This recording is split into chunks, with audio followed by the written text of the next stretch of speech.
160 ஆண்டுகளுக்கு முன் காடு, கிராமம், வயல் ஒன்றுமில்லை. காட்டில் ஆதிவாசிகள் வசித்தார்கள். கரையோரத்தில் ஒராங் லவுட் அல்லது கடல் நாடோடிகள் வசித்தார்கள்.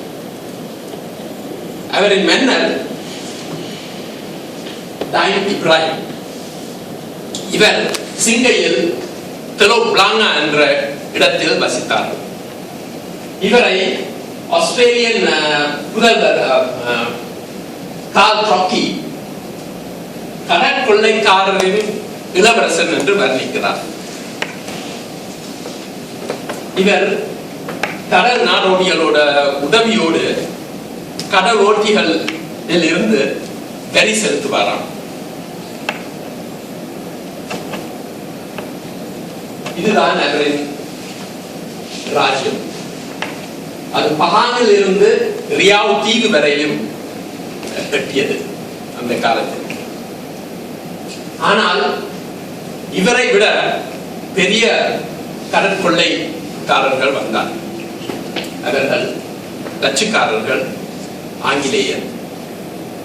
ராஜ்யத்துக்கு துண்டு போட்டு ஜொஹூர் மிச்சத்தை அவருக்கு கொடுத்தார். வரி செலுத்துறதுக்கு வழி இல்லாமல் இப்ராஹிம் தீர்வு செய்து பிழைப்புக்கு ஒரு புது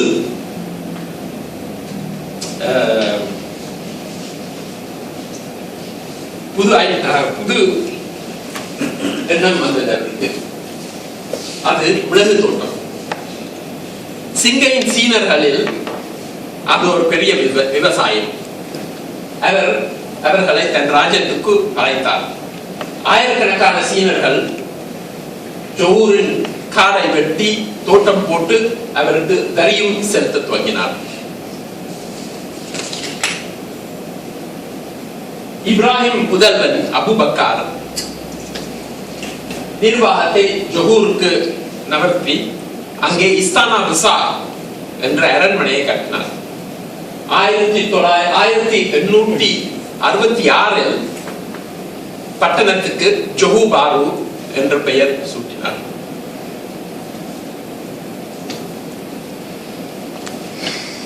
பட்டணத்தின் பழைய இடங்களை பற்றி டாக்டர் லிம் குயிக்வெல் இந்த புத்தகம் எழுதினார். இவரின் கூட்டம்தான் அரண்மனையை கட்டிய ஒங் ஆஃபுக். இவர் சொல்கிறார், பட்டணத்தின் முதல் தொழில் அறை 1860 துவங்கியதாம். அந்த இடத்தை பார்க்க வேண்டும் என்றால் நீங்கள் இந்த தெருவில் நடக்க வேண்டும். ஜாலான் மெல்ரம் வழியாக தாண்டி காவல் நிலையத்தை தாண்டினால் பட்டணத்தின் மிக குறுகிய ஒரு தெருவுக்கு வருவீர்கள். அதோட பேர் என்ன என்று தெரியுமா? ஜாலான் சோமில். ஒரு காலத்தில் பெரம் அறுக்கும் ஆலயம் அங்கே இருந்தது. அதன் நிறுவனர் ஜேம்ஸ் மெல்ரம். தண்டவாளத்துக்கு குறுக்க கட்டைகள் வெட்டி இந்தியாவுக்கு ஏற்றுமதி செய்வாராம். அதுக்கு பக்கத்தில் துறைமுகம். இங்கே இருந்து செகட் நதி வழியாக நீங்கள் இப்போதைக்கு இருக்கும் டிராபிக்கல் இருக்கும் இடம் வரைக்கும் போக முடியும். செகட் நதி ரொம்ப குறுகிய நதி, ஆனா அகலமா. அந்த காலத்தில் நடுவில் ஒரு தீவு இருந்தது.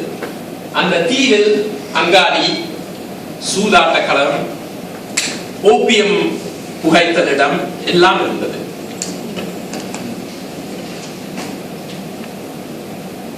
இந்த படம் 1920 ஆண்டில் எடுத்த படம். அது ஜாலான் ஒங் ஆஃபுக்.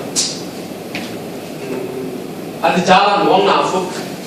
இது ஜாலான் உங்குக்குவான். இதுதான் அந்த நதி.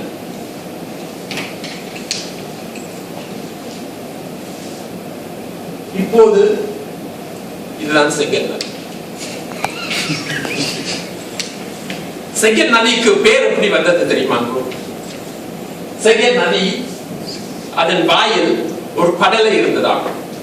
போக்குவரத்துகளும் வெள்ளத்தையும் தடுக்கிறதுக்கு அது ஆங்கிலத்தில் சீகேட் என்று சொல்வேன். சீகேட் தான் கடைசியில் செகேட்டாக மாறிவிட்டது.